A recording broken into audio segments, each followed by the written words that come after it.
just by taking a simple pill, it's real, and it may soon be possible for humans. Doctors finding a compound in red wine that could slow the aging process. So how does it work? Joining us now, Fox News medical contributor Dr. Jennifer Ashen. Good morning, Doc. Good morning, Megan. All right, so we knew that red wine was good for us. They told us that many times, good for your heart, etc. But it can slow the aging process. It can add years to your life. Right, so this is potentially really exciting if you think about it. I mean, some people might not want to extend their life by 20 years into old age, but most people probably would.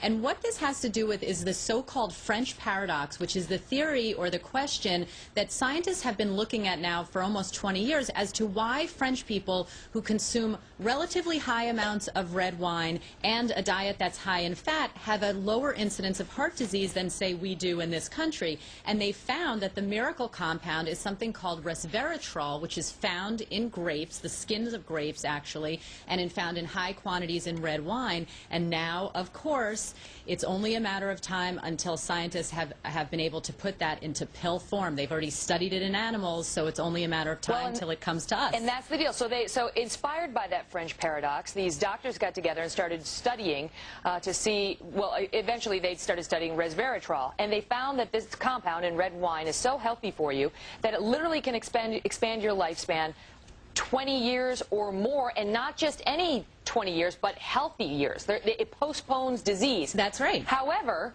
if you were just to drink red wine and forget the pill, you'd have to drink 1,000 bottles a day. Right, and let's be clear, we're not recommending that, obviously. That does not expand your lifespan. No, it doesn't. But of course, they're going to put it in much more concentrated form when they are able to put it in a pill for human consumption. But they found that the compound in the pill actually activates a gene that is then responsible for slowing the aging process, and it's doing everything from preventing diseases to fighting types of infection that are implicated in aging and the diseases that come with aging. So again, they've already studied it in yeast, then they moved on to mice, and soon it'll go into clinical trials, and we might be able to actually purchase this for our use. Right, so it's not like they're just giving you an extra 20, 30 years. It's that they're actually managing to keep you chronologically younger, physically younger, right, for a longer period of time, because your body, when it hits 80, will be more like that of a 60-year-old in terms of disease, correct? Correct. And the other thing that I think we have to keep in mind is that whenever they isolate one particular gene or one particular compound that's linked to a very broad spectrum of disease or clinical manifestations, we say, we really have to take it with a grain of salt, because obviously there are other factors that come into play, like our genetic or family history, that are incredibly important when you talk about how we are all going to age. So this is one piece of the puzzle. It's still a long ways off, but you better believe the pharmaceutical companies are looking at how soon they can get it into pill form. This would be huge. This really would be fountain of youth in a pill, wouldn't it?